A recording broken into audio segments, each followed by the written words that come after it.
Rarely in human history, as the Executive Secretary has just said, have so many people around the world placed their trust in so few. Your deliberations over the next 2 weeks will decide the fate not only of those alive today, but also of generations yet unborn. So I can only urge you to think of your grandchildren as I think of mine, and of those billions of people without a voice, those for whom hope is the rarest of sensations, those for whom a secure life is a distant prospect. Most of all, I urge you to consider the needs of the youngest generation, because none of us has the right to assume that for our today, they should give up their tomorrow. On an increasingly crowded planet, humanity faces many threats, but none is greater than climate change. It magnifies every hazard and tension of our existence. It threatens our ability to feed ourselves, to remain healthy and safe from extreme weather, to manage the natural resources that support our economies, and to avert the humanitarian disaster of mass migration and increasing conflict. In damaging our climate, we become the architects of our own destruction. While the planet can survive the scorching of the earth and the rising of the waters, the human race cannot. The absurd thing is that we know exactly what needs to be done. We know we cannot adapt sufficiently to go on as we are, nor can we build ourselves a new atmosphere. To avoid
C'est l'Allemagne.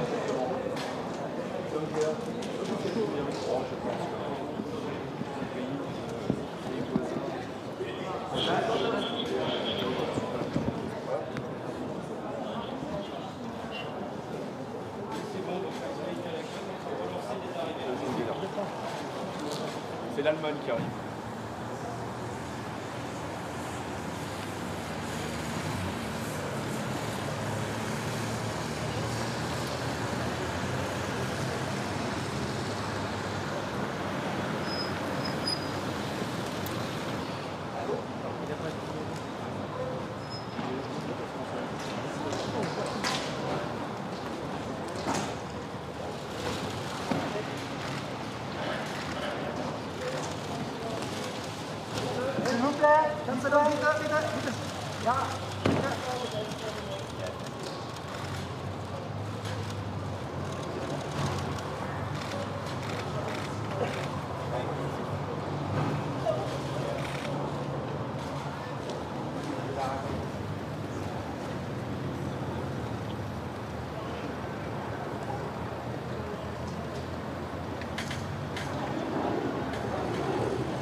En Espagne.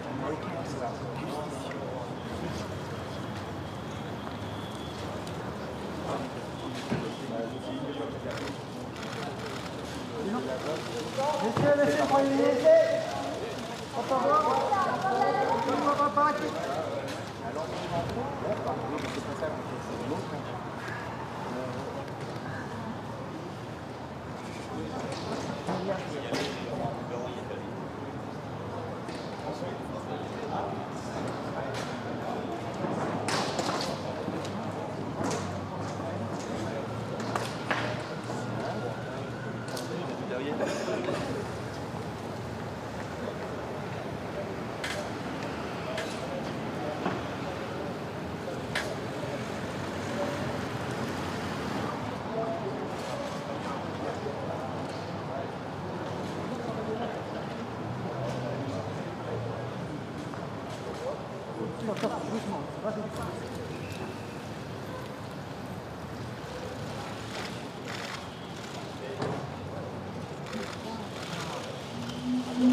S'il vous plaît, monseigneur.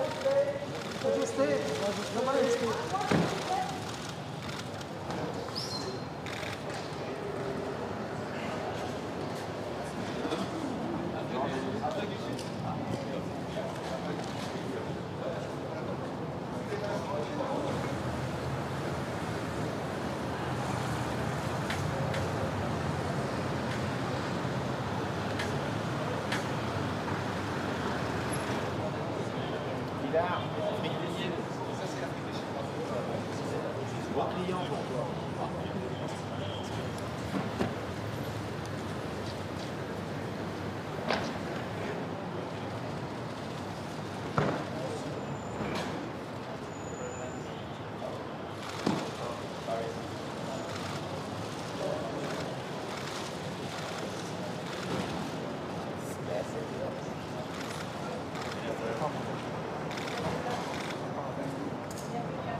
Monsieur le Premier ministre.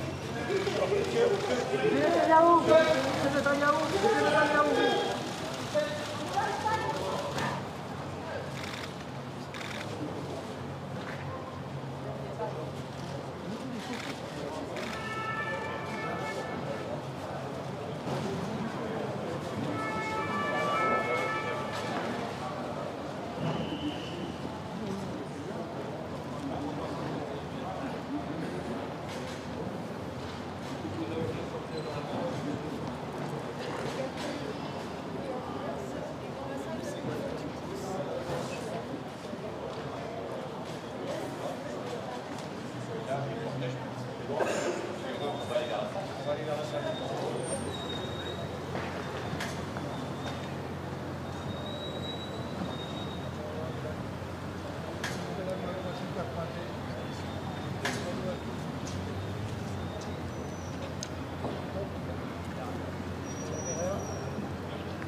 Historique.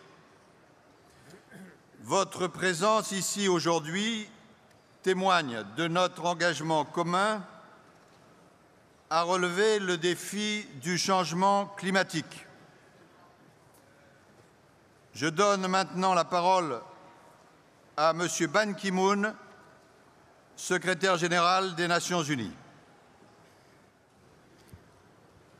Your Majesties, Royal Highnesses, Excellencies, and Your Excellency President François Hollande of France, Your Excellency Laurent Fabius, President of COP21, ladies and gentlemen, I commend the courageous leadership of President Hollande in convening this summit meeting despite the recent terrorist attacks and ongoing mourning. I would like to express my deepest condolences to the families and loved ones of all recent victims of terrorism. No cause or grievance can justify the violence we have seen in recent days and weeks here in Paris, Beirut, Baghdad, Tunis, Bamako, and elsewhere. Ladies and gentlemen, may I ask you to rise and observe a moment of silence in honor of the victims?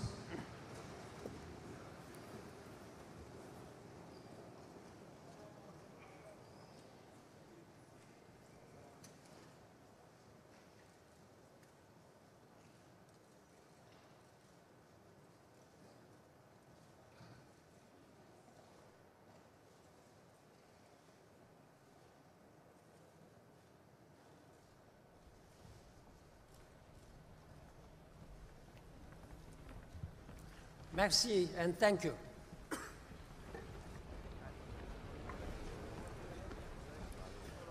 Merci, Monsieur le Secrétaire général.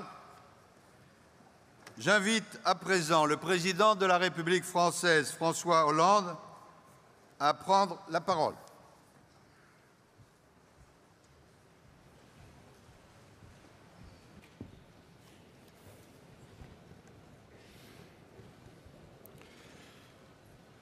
Monsieur le Secrétaire général des Nations Unies, cher Ban Ki-moon, Mesdames, Messieurs les chefs d'État et de gouvernement, Madame la secrétaire exécutive de notre conférence, Mesdames, Messieurs les ministres, c'est un jour historique que nous vivons.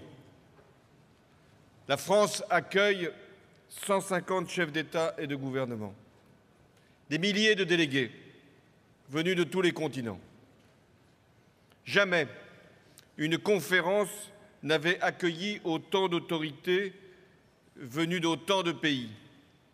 Mais jamais, je dis bien jamais, l'enjeu d'une réunion internationale n'avait été aussi élevé. Car il s'agit de l'avenir de la planète, de l'avenir de la vie. Et pourtant, il y a 2 semaines, ici même à Paris, c'est la mort que semait un groupe de fanatiques dans les rues. Je veux ici vous exprimer la reconnaissance du peuple français pour toutes les marques de soutien, tous les messages, tous les signes d'amitié que nous avons reçus depuis le 13 novembre. Ces événements tragiques nous affligent, mais en même temps nous obligent. Ils nous forcent à nous concentrer sur l'essentiel. Votre présence soulève un immense espoir que nous n'avons pas le droit de décevoir, car ce sont des peuples et des milliards d'êtres humains qui ont le regard porté sur nous. Je n'oppose pas la lutte contre le terrorisme à la lutte contre le réchauffement climatique. Ce sont 2 grands défis mondiaux que nous devons relever, parce que nous devons laisser à nos enfants davantage qu'un monde libéré de la terreur.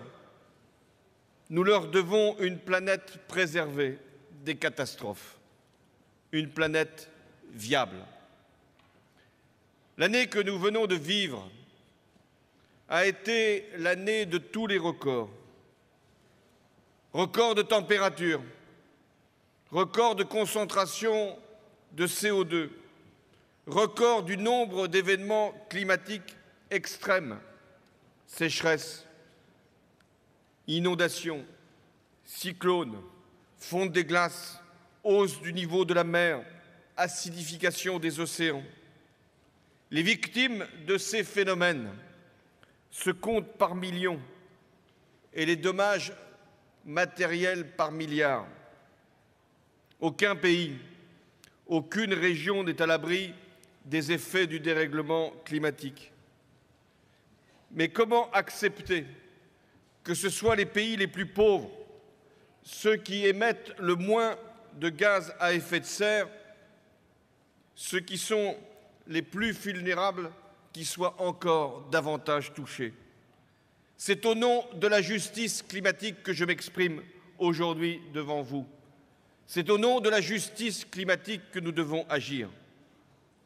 Prenons conscience de la gravité de la menace sur les équilibres du monde. Le réchauffement annonce des conflits comme la nuée porte l'orage. Il provoque des migrations qui jettent sur les routes plus de réfugiés que n'en génèrent les guerres.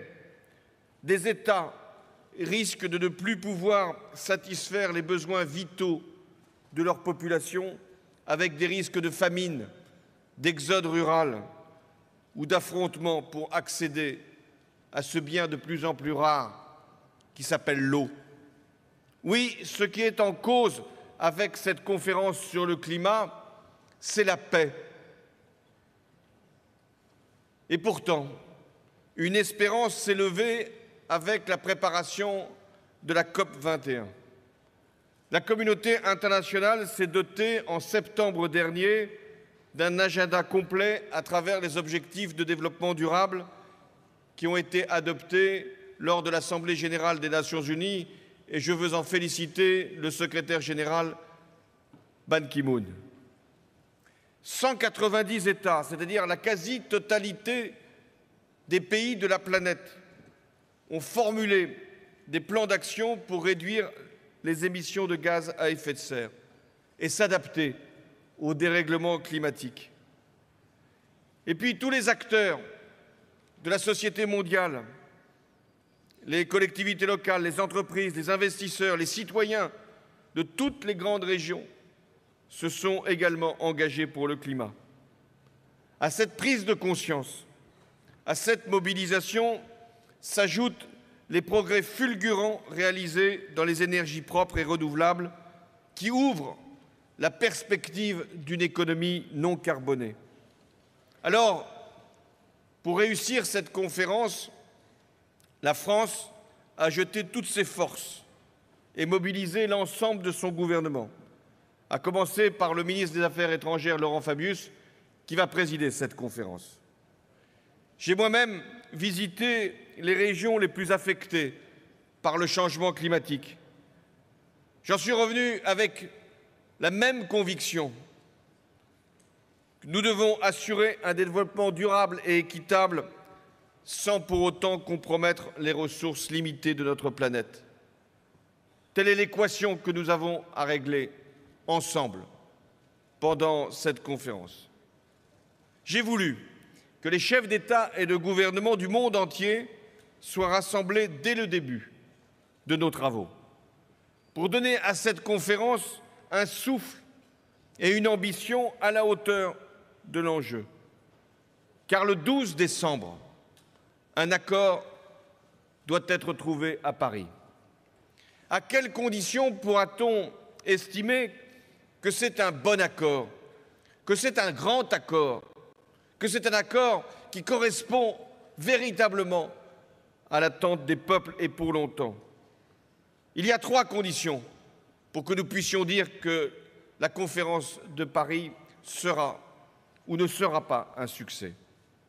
La première condition, c'est que nous devons dessiner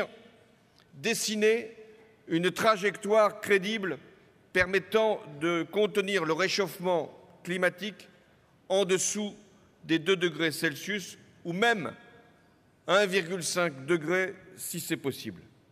Il faudra, pour que nous soyons sûrs d'être sur cette trajectoire, prévoir une évaluation régulière de nos progrès au regard des conclusions de la science et donc mettre en place un mécanisme de révision à la hauteur de nos engagements avec des rendez-vous tous les 5 ans.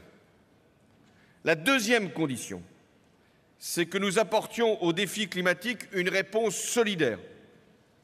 Aucun État ne doit pouvoir se soustraire à ses engagements, même si un mécanisme de différenciation pourra prendre en compte les niveaux de développement et les situations.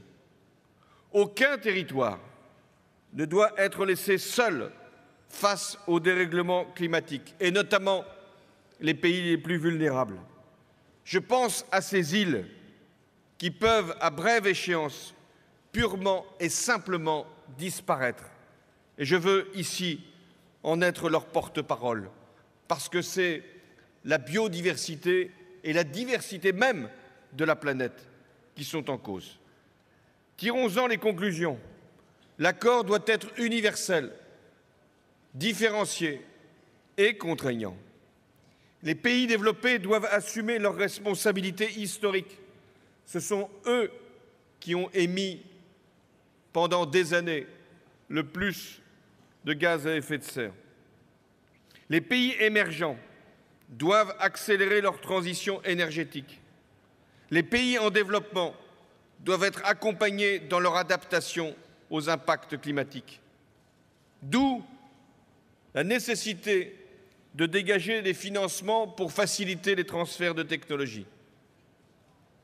Nous avions fixé, c'était à Copenhague, l'objectif des 100 milliards. Aujourd'hui, ce n'est pas un objectif que nous devons fixer. Ce sont des ressources que nous devons dégager avec des garanties sur leur origine et sur leur accessibilité.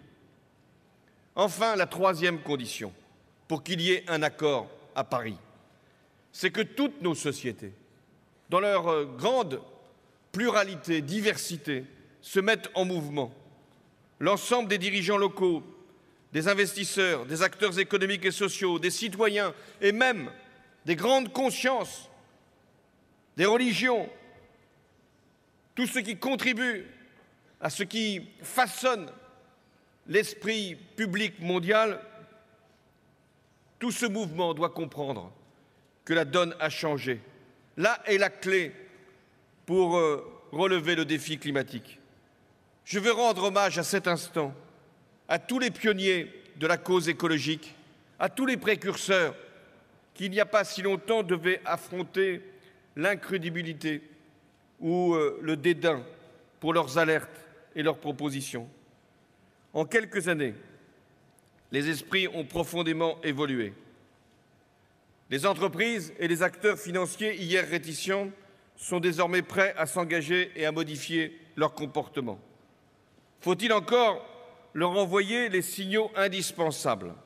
C'est l'enjeu de l'introduction progressive du prix du carbone pour que les émissions de gaz à effet de serre aient un coût qui corresponde aux dommages infligés à la planète.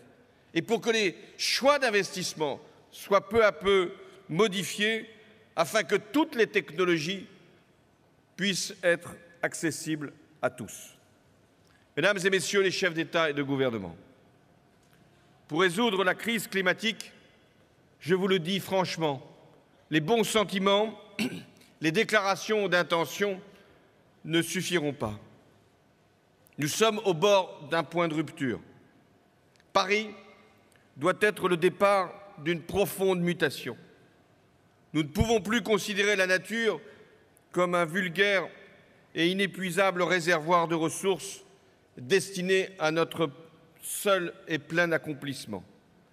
Cette transformation est à la fois une obligation morale et une opportunité mondiale, parce qu'elle nous ouvre des possibilités de développement avec des énergies renouvelables, des modes de transport propres, le recyclage des déchets, l'agroécologie, la préservation de la biodiversité, l'accès de tous aux biens publics mondiaux. Ainsi, en rendant l'électricité accessible à tous, et notamment en Afrique, c'est plus que la lumière qui sera apportée, c'est la connaissance, c'est l'éducation, c'est le développement. Nous sommes en ce premier jour de la conférence au pied du mur. Ce mur, il est fait de l'addition de nos égoïsmes, de nos appréhensions, de nos résignations. Ce mur, il est construit sur l'indifférence, l'insouciance, l'impuissance. Ce mur, il n'est pas infranchissable. Tout dépend de nous. Mesdames et Messieurs les chefs d'État et de gouvernement, sur vos épaules repose l'espoir de toute l'humanité. Je mesure, moi-même, dans la tâche que j'accomplis, combien combiner l'impératif de l'urgence avec ce qu'elle implique, y compris avec les événements tragiques, et les choix du long terme. Oui, cet équilibre n'est pas facile à trouver, mais là encore, il nous oblige. Notre plus grand défi, c'est de passer d'une mondialisation fondée sur la compétition à un modèle basé sur la coopération, où il sera plus rentable de protéger que de détruire. Nous devons penser la planète comme un espace unique, établir un pacte d'équité entre le Nord et le Sud et un partenariat entre l'homme et la nature. C'est pourquoi nous sommes réunis, nous les dirigeants de la planète. C'est pourquoi Paris est un rendez-vous exceptionnel. Nous allons décider en quelques jours pour quelques décennies. Le plus grand danger n'est pas que notre but soit trop élevé et que nous le manquions. Le plus grand danger, c'est qu'il soit trop bas et que nous l'atteignions. Alors, plaçons-nous au plus haut niveau pour que, au moins, nous puissions approcher cette ambition. Car il s'agit de décider ici, à Paris, de l'avenir même de la planète. Merci.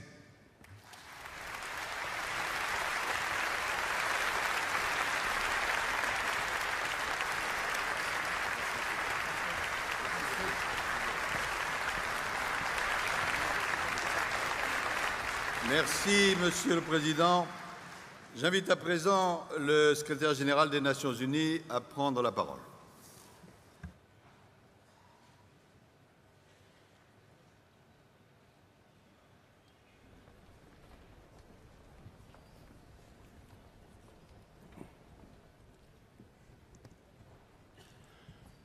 Your Excellency, President Francois Hollande of France, Your Majesties, Your Royal Highnesses, Excellencies, distinguished heads of state and government, Your Excellency, Foreign Minister Laurent Fabius, President of COP21, Excellencies, ladies and gentlemen. You are here today to write the script for a new future, a future of hope and promise, of increased prosperity, security, and dignity for all. In September at the United Nations, you adopted an inspiring new Sustainable Development Agenda with the 17 Sustainable Development Goals, endorsed by all the people of the world. You showed your commitment to act for the common good. It is now time to do so again.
être durable.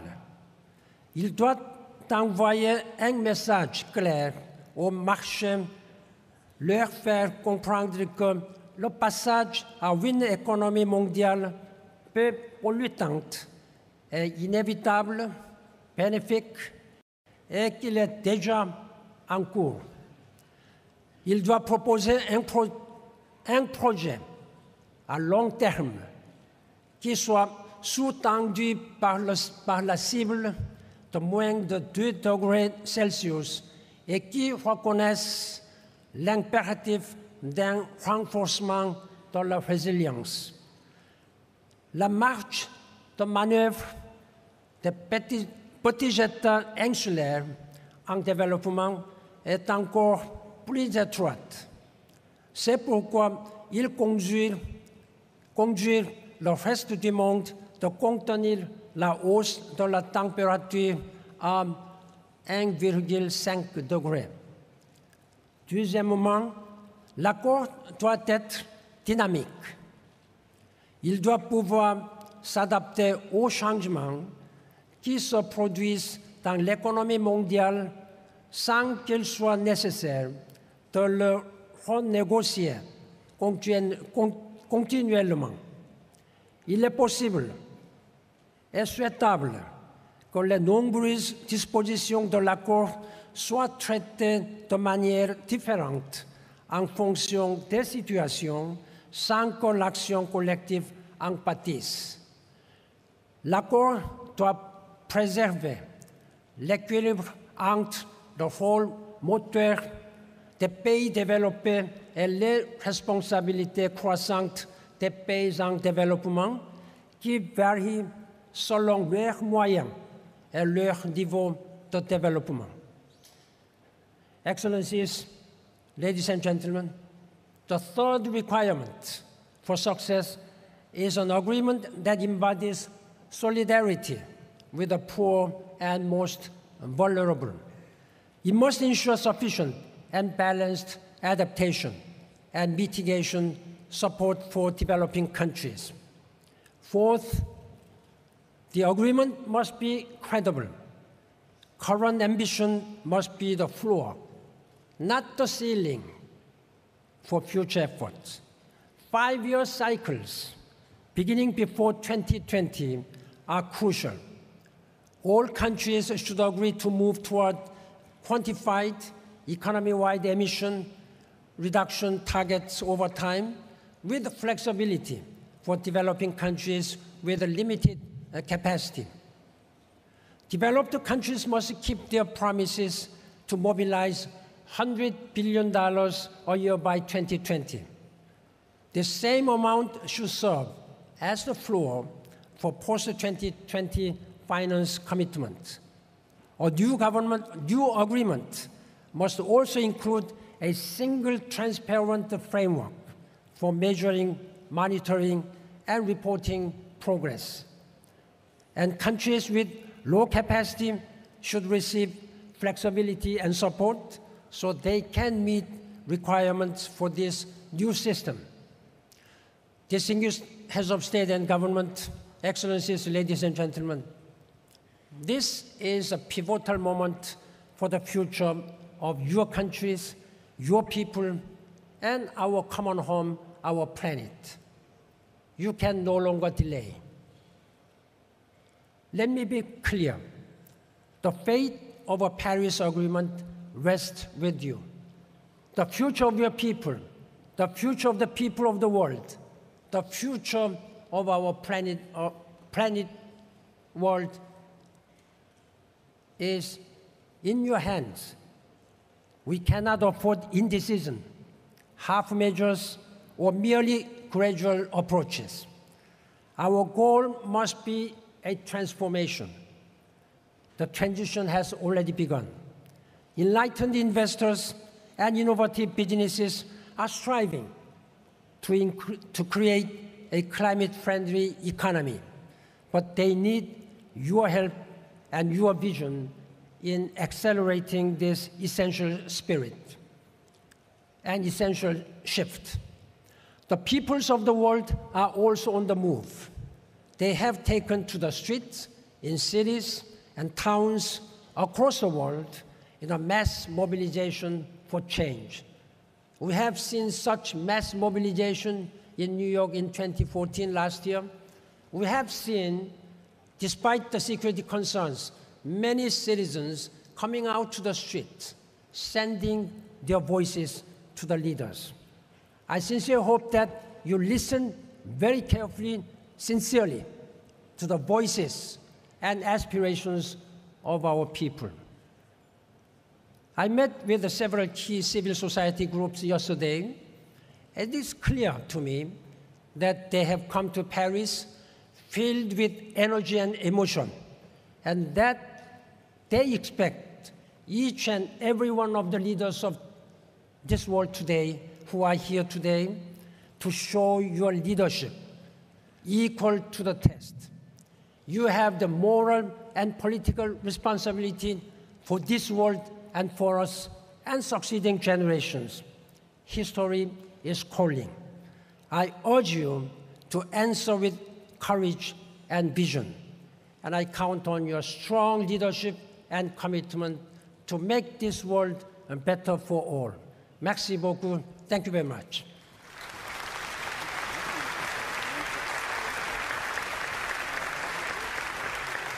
Je remercie le secrétaire général.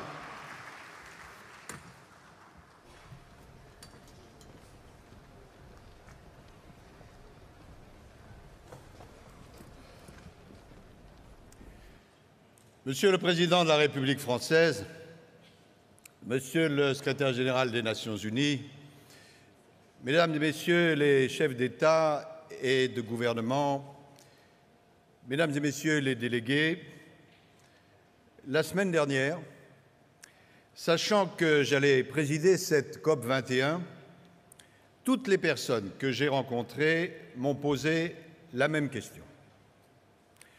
La conférence de Paris sera-t-elle un succès? La première condition du succès, elle est déjà remplie et elle l'est grâce à vous. Vous êtes 150 chefs d'État et de gouvernement rassemblés ici malgré la récente tourmente. Dans l'enceinte globale de notre conférence, il y a plusieurs milliers de délégués et de responsables de la société civile. Et à travers le monde, ce sont des millions. Par votre mobilisation, vous montrez que la civilisation et la solidarité sont beaucoup plus fortes que la barbarie. Merci.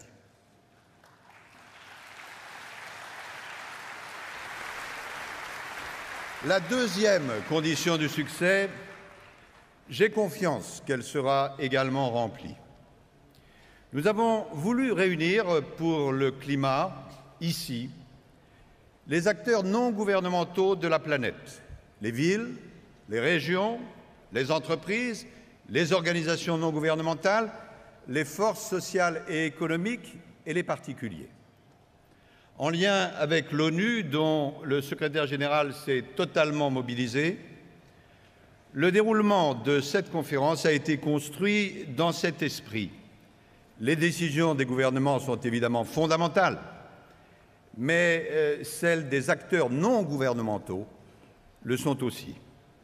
Ici même, dans les heures et dans les jours qui viennent, seront annoncés des engagements concrets et importants par des centaines de collectivités territoriales et d'entreprises.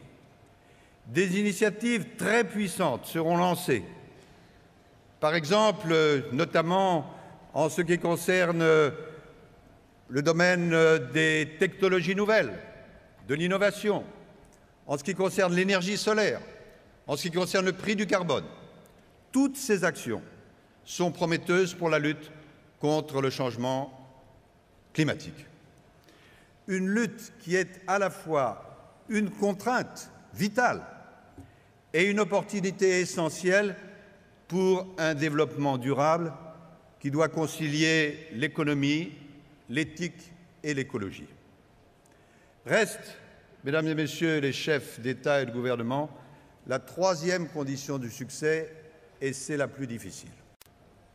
À l'issue de notre conférence, Dans 11 petits jours, nous devons parvenir à un accord climatique universel et ambitieux.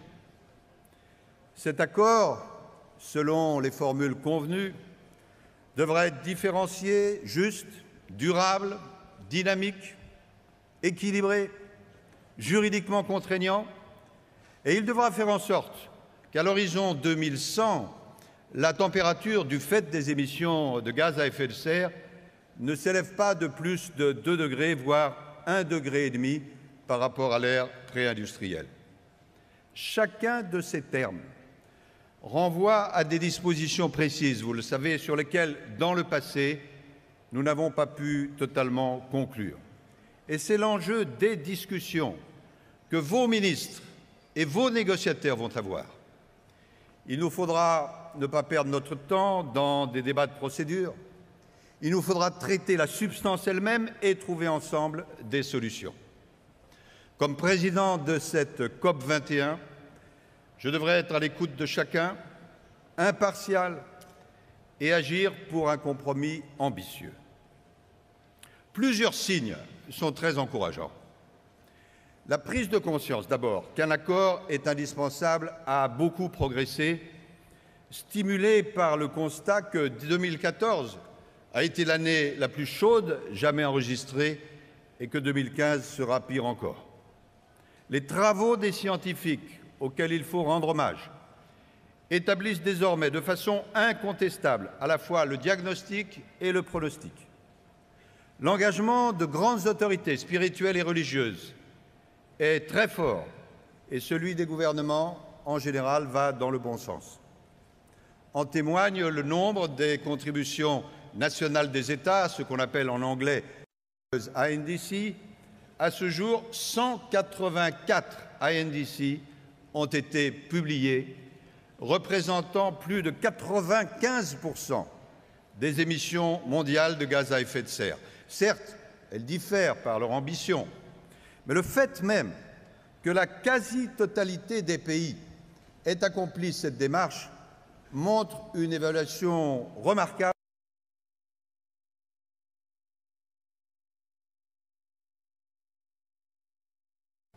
Le total, vous le savez, nous éloigne des 4 degrés, 5 degrés, 6 degrés de réchauffement évoqués par le GIEC dans les scénarios inacceptables de l'inaction.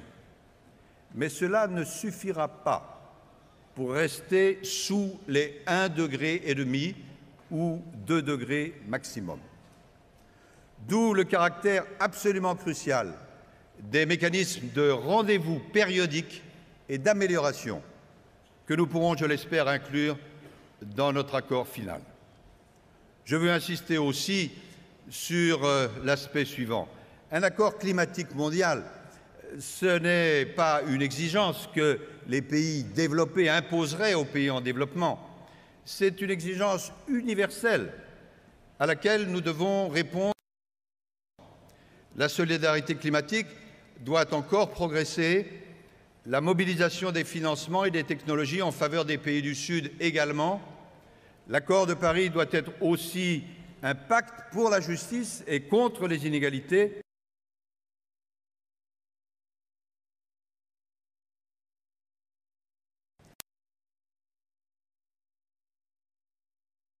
Ministres et négociateurs, et moi-même, qu'en ce premier jour, mesdames et messieurs,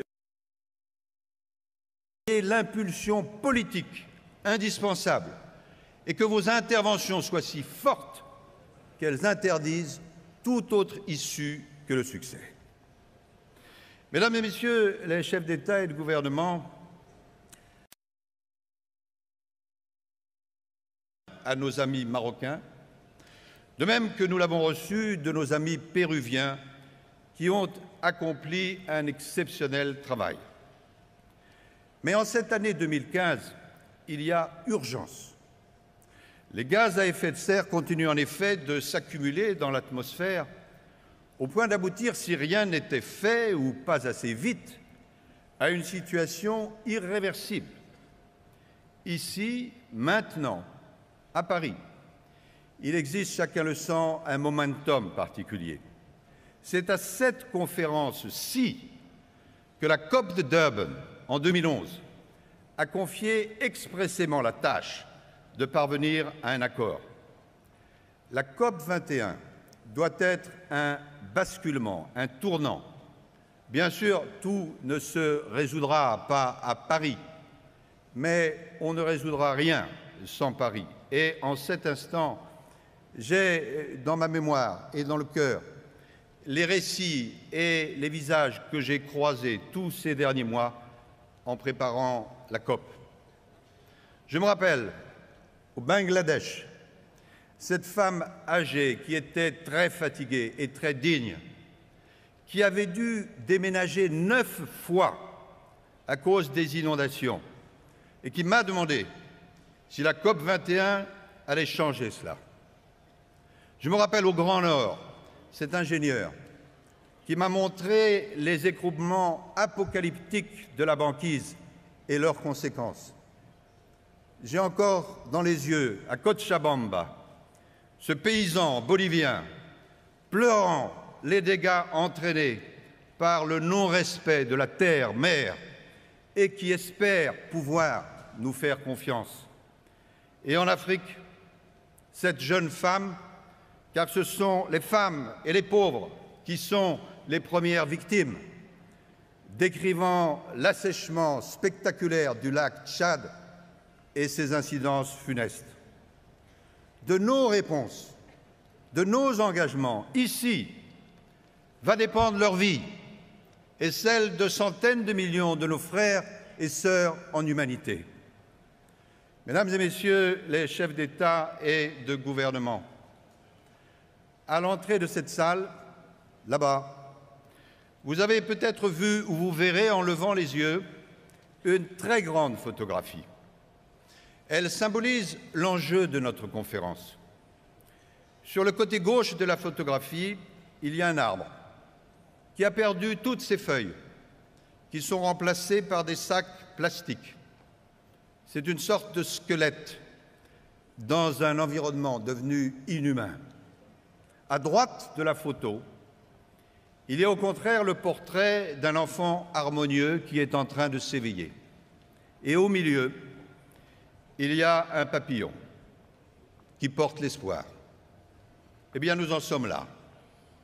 Ou bien nous échouons à Paris, et c'est la désolation. Ou bien nous concluons un accord ambitieux pour agir contre le réchauffement climatique. Et alors un avenir, un bel avenir, nous est ouvert. Je crois au succès, j'y crois parce que je l'espère, j'y crois parce que nous savons tous que la lutte contre le réchauffement climatique, c'est plus encore qu'une question environnementale. C'est une condition absolument essentielle pour alimenter en nourriture et en eau la planète, pour sauver la biodiversité, pour protéger la santé, pour lutter contre la pauvreté et les migrations massives, pour dissuader les guerres, pour encourager la paix et, en définitive, pour donner toutes ses chances au développement soutenable et à la vie. En cette fin d'année 2015, il revient à mon pays, la France, avec vous tous, d'aider à relever deux des principaux défis du siècle: lutter contre le terrorisme et lutter contre le dérèglement climatique. Les générations présentes nous pressent d'agir. Les générations futures jugeront nos actions. Nous ne pouvons pas encore les entendre, mais d'une certaine façon, elles nous regardent déjà. Le mot historique est souvent galvaudé, mais aujourd'hui, il ne l'est pas. Ensemble, faisons de la conférence de Paris le succès historique que le monde attend.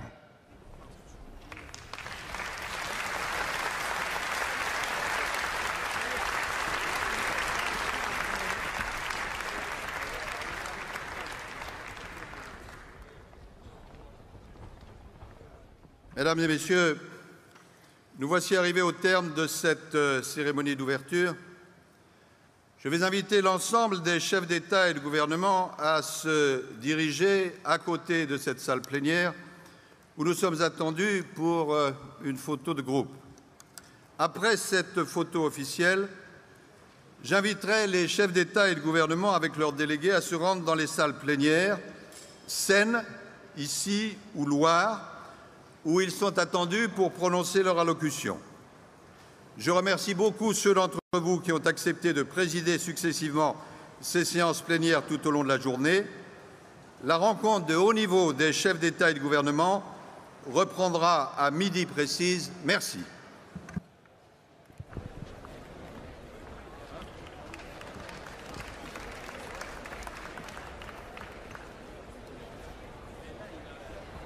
Ladies and gentlemen, we're asking heads of states and governments only, plus one national security, to proceed to the family photo. Heads of state and government only, plus one national security. Everyone else should remain in this room. Thank you.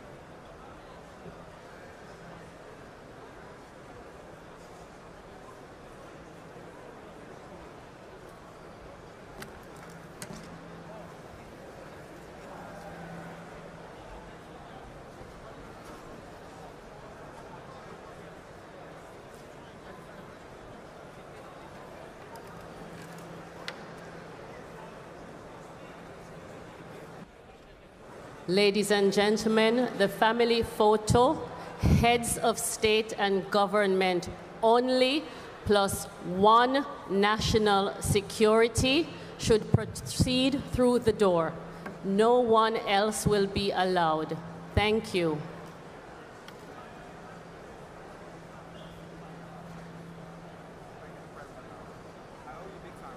You do, don't